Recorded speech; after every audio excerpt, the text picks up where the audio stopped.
Welcome to Donmar TV News Channel. Bukas po ang Malacanang sa ideya na magsama sina Pangulong Rodrigo Duterte at Vice President Leni Robredo sa isang infomercial na magpapaalala sa mga Pilipino na magpabakuna na kontra COVID-19. Una na ring pumayag ang Vice Presidente na makasama ang Pangulo sa infomercial. Sa isang pahayag ay sinabi po ni Presidential Spokesman Harry Roque na magkaiba ang preferences ni Duterte at Robredo sa mga bakuna at iba pang mga issue. Ipinunto ni Roque na matagal nang kinakwestiyon ni Robredo ang efficacy ng Chinese-made vaccines habang ang Pangulo naman ay mas isinusulong ito kumpara sa mga bakuna na dinevelop ng Western countries. Ayon kay Roque, hindi niya nakikita na i-endorso ni Robredo ang lahat ng brand ng bakuna, ngunit kaya itong gawin ng Vice Presidente ay posible anya ang pagkakaroon ng joint infomercial. Hinamo naman ni Roque si Robredo na tanggapin ang lahat ng bakuna kontra COVID-19 na available sa bansa at pantay-pantay lang ito pagdating sa pag-iwas sa mga severe cases ng virus. Diba sabi ni Pangulong Duterte, gusto niya imbitahan yung mga presidente para alamin kung ano yung masasabi nila doon sa tungkol diyan sa sigalot. Sigalot, ha? Taray, sigalot sa China, ha? Okay, ito yung sagot ng mga presidente. Hulaan ninyo kung sino yung tumatanggi. Alam. Positibo ang sagot ng ilang dating Pangulo sa plano ni Pangulong Duterte na pulungin sila kaugnay sa issue sa West Philippine Sea. Sabi ni dating Senador Jinggoy Estrada, very eager si dating Pangulong Joseph Estrada na dumalo. Pero depende pa rin daw ito kung papayagan si Estrada ng kanyang mga doktor, lalo pat kailan lang ay nagka-COVID ang dating Pangulo. Sabi naman ng staff ni dating Pangulong Gloria Macapagal Arroyo, malugod nitong tinatanggap ang imbitasyon na pulong ni Pangulong Duterte. Wala pa pong tugon si dating Pangulong Fidel Ramos. Ayon naman sa isang source na malapit kay dating Pangulong Noynoy Aquino, wala pang natatanggap na formal na imbitasyon mula sa Malacanang ang dating Pangulo. Pero kung meron man daw, ay hindi rin makakadalo si Aquino sa hindi binanggit na dahilan. Nasaan si Panot? Dapat i-hashtag yan eh. Nasaan si Panot? Hashtag, asan si Panot? Bakit tumatanggi? Bakit kaya tumatanggi? Alam mo si Pangulong Duterte? Grabe rin makatroll, ano? Hindi kasi isipin mo to, ha? Yan, usaping China na yan. Alam naman niya na kung kailang panahon na wala yung Scarborough na yan. Alam naman niya na panahon ni ano to. Tapos, gusto niyang pagpaliwanagin. Pero syempre, ang pangit naman kung pupuntiryahin niya lang si di ba, si Panot. So sabi niya, gusto kong imbitahan ng mga pangulo para alamin ng kanilang mga suwestyon. Oh, tapos siyempre, sino ba yung kaninong panahon ba nawala yan, di ba? So willing naman daw yung mga ibang pangulo except siya, panalo. Talagang pinagmumukha niyang si Panot lang ang talagang kontrabida sa lahat ng naging pangulo, siya lang. Ay nako. Talagang talagang dito malalabas kung sino ngayon ang guilty, sinong pangulong nawalan yan, sinong mga pangulong di ba? Grabe to si Pangulong Duterte talaga no? Kaya i-hashtag natin yan, nasaan si Panot? Sa'yo, maraming salamat, palakpakan.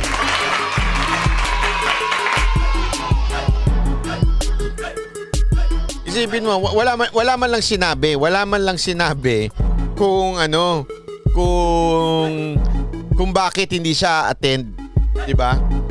Hindi kasi marami na nga nagtatanong, kamusta na ba ang health ni Pinoy, 'di ba? Marami na nagtatanong niyan.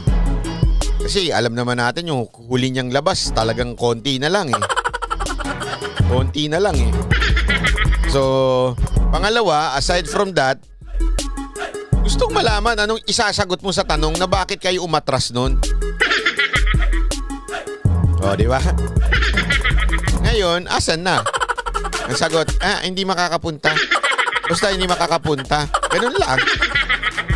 Oh, isipin mo yun yang si Erap na ospital na COVID na, ang tanda na, bugod-ugod na. Oh, di ba? Willing pumunta. O sige, tara, punta tayo. Lumalabas ngayon kung sinong guilty. Oh. Di ba? Ay, nako. Alam nyo, kayong mga dilawan tae, ito lang masasabi ko sa inyo, mga dilawan tae kayo, ha? Huwag si Pangulong Duterte. Si Pangulong Duterte, magaling ho yan. Magaling ho yan pagdating sa mga ganyang-ganyang saywar-saywar kano. Huwag ho kayong buti nga hindi nga sinagot ni Pangulong Duterte at sinabi niya, "Uy, huwag ka mag-alala, meron ditong PS5 ba yun? PS4. Asan na ba yung PS na yan? PS5 na ba? PS4? Dapat kasi sinabi ni PS5 na, ayun. Dapat pala sinabi ni Pangulong Duterte na meron ng PS5 sa loob ng Malacanang. Dedicated to Pinoy, di ba? Pag-uusapan natin na matinding. Senador na tutulog-tulog. Senador na sobrang bagal. Senador na puro mema. At senador na ewan ko ba kung ginagawa niya ang trabaho niya o talagang sadyang kumukontra-kontra lang. Gusto niya ba talagang hindi maging matagumpay ang administrasyon ni Pangulong Duterte? At kaya kontra ng kontra? Iyan ang pag-uusapan natin ngayong araw na ito. Walang iba! Walang iba! Kung hindi, si Senator Piggy. Ay, anong Piggy? Kasi may naglagay ng pig dyan. Huwag ganun. Bergie Vlog, maraming salamat. Walang iba ho na pag-uusapan tayo kung hindi yung tutulog-tulog. Kilala nyo ba yung tutulog-tulog? Ang tutulog-tulog po na senador ay si Senator Drilon.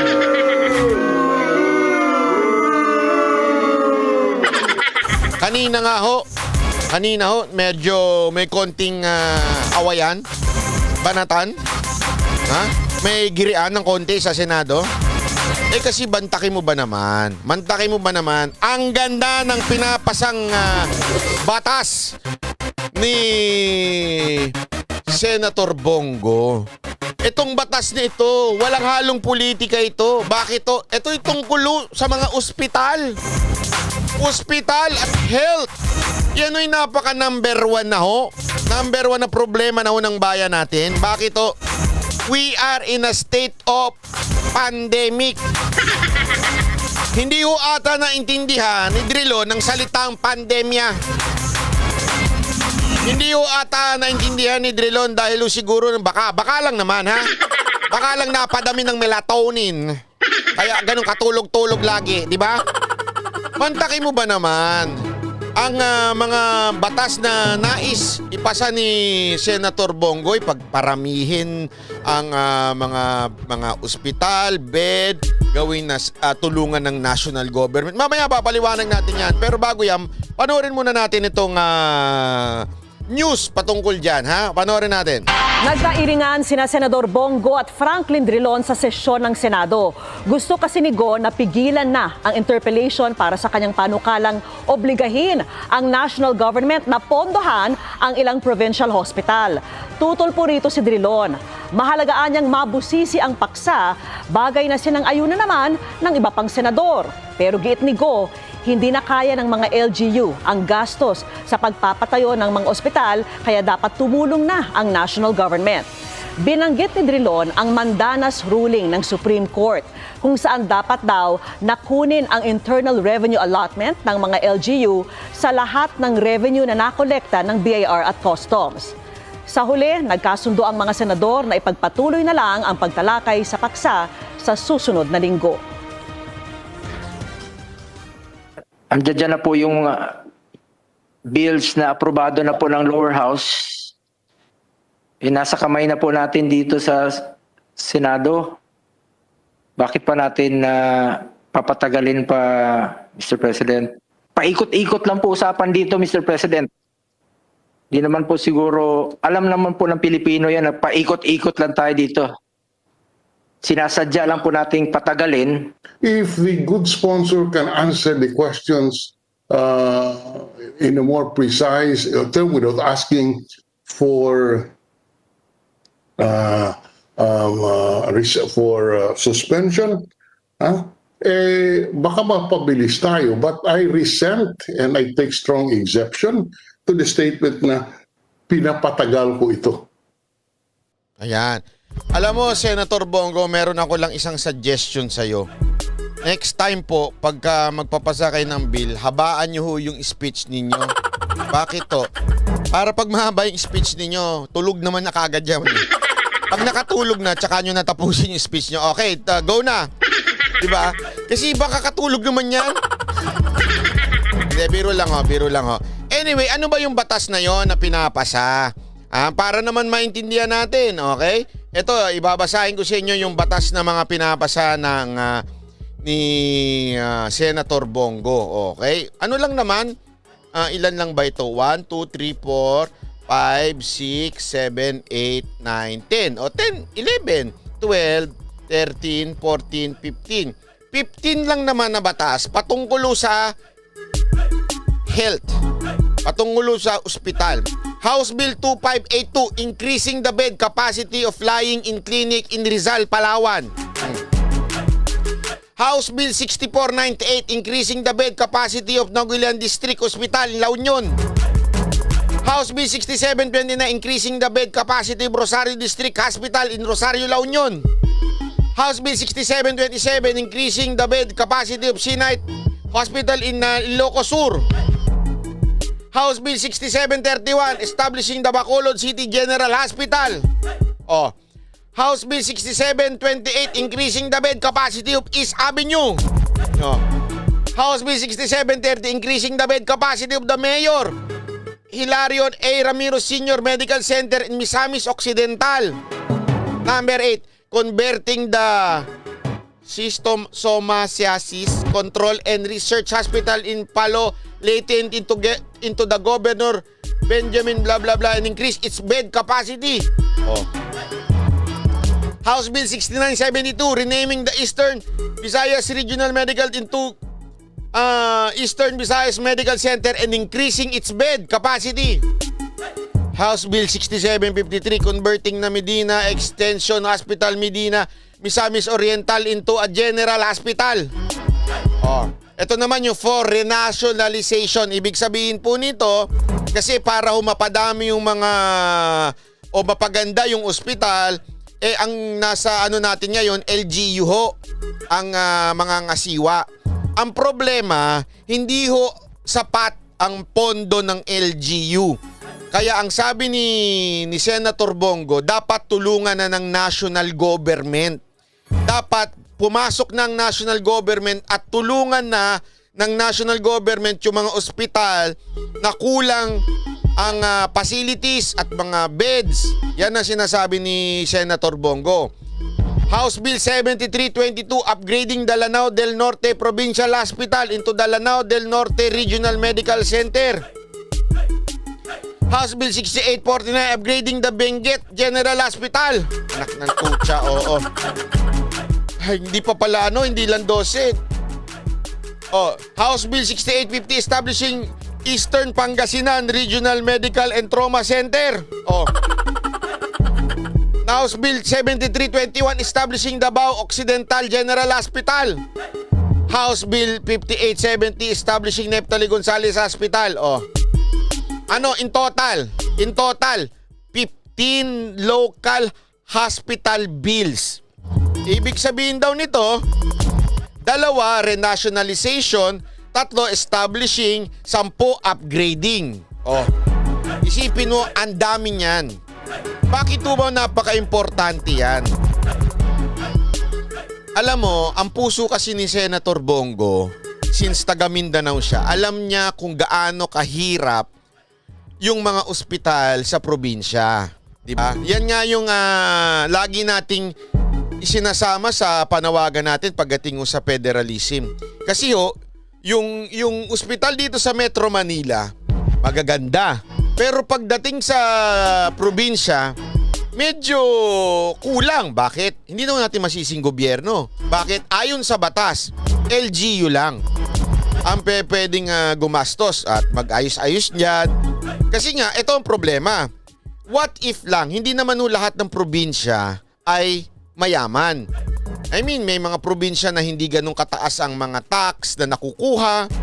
Kasi ang hirit ni Drilon, meron namang nakaalat dyan na tax ang LGU. Remember, etong mga sinabi ko sa inyo, pasado na ito sa lower house. Senado na lang, konti na lang, ayos na. Tanungin ko nga kayo, anong meron sa ospital na ito na bakit kine-question pang patagalin? Isipin mo, ilan to? 15 ito. 15 itong pagtatalunan at dedebatihin. Medyo napurga na ho si Senator Bongo at medyo nainis na. Huwag na ho nating patagalin ito. Kasi kung tayo naman ay nasa normal na katayuan, ibig sabihin walang pandemya, walang COVID, o sige, pag-awayan natin, araw-arawin natin, kausapin natin bago magawang batas yan. Pero nasa pandemya ho tayo. Kailangan ho tulungan na ng national government yung mga nasa probinsya. Kung maaalala ninyo, kaya nga yung ibang mga mayor, ibang governor medyo nagre-react na. Bakit? Kasi yung vaccine, dito lang nakafocus ngayon sa NCR bubbles. Bakit? Kasi nandito yung malaki ang tawag dito, ang taas ng COVID, mataas. Wala ho sa probinsya. Nagagalit na tuloy mga tago-probinsya. Sinasabi nila, bakit parang hindi naman ata kami tutulungan? Diba? Kasi nga, yun ang focus dito. Pero, hindi ho ibig sabihin, ipababayaan na ho natin yung mga ospital doon. Kasi ang nangyayari ngayon, sabi nga nung iba, tumataas ngayon sa probinsya ang kaso ng may mga COVID. Dahil nga siyempre sa pagbukas na naman ng ating NCR Plus bubble, so dumadami doon. Ang gusto ata nito ni Drilon, dibatihin pa bawat isa. Habang may pandemya tayo, kayong mga senador dyan nagdedebate pa. Mahiya naman kayo. Mahiya naman kayo sa balat nyo. Kung meron pa kayong balat mahiya naman kayo kasi kayo nakaupo lang, natutulog lang kayo sa bahay nyo. Minsan nga doon sa opisina nyo Minsan nga mismo doon sa plenaryo natutulog kayo o dyan sa mismo mga hearing nyo. Ang sarap ng buhay nyo tapos ang gusto nyo mangyari, walang asenso doon sa probinsya. Nahihirapan na nga yung mga probinsya. Gusto pa ata yung LGU daw ang sumagot. Alam mo, ito sa totoo lang, sabihin na nga natin, we're so blessed to have a president na ganito. Ito yung presidenteng hindi niya iniisip kung ako ba nanalo dun sa probinsya na yon, nanalo ba ako? Hindi. Basta kung ano yung makailangan ng probinsya, tulungan. Kung para sa mahirap, para sa mahirap. Ito yun ospital. Number 1 yan, health. Bakit si Senator Bongo? Remember si Senator Bongo ang pagdating sa di ba siya ang chairman ng health diyan sa Senado? So yan ang kanyang concern. Ang paulit-ulit niya nga sinasabi. Ito'y napasa na sa Kamara, pinag-aralan na ito sa Kamara. Tapos tayo patatagalin pa natin? Anong purpose? Diba? Senator Drilon, ano na to? Gising naman!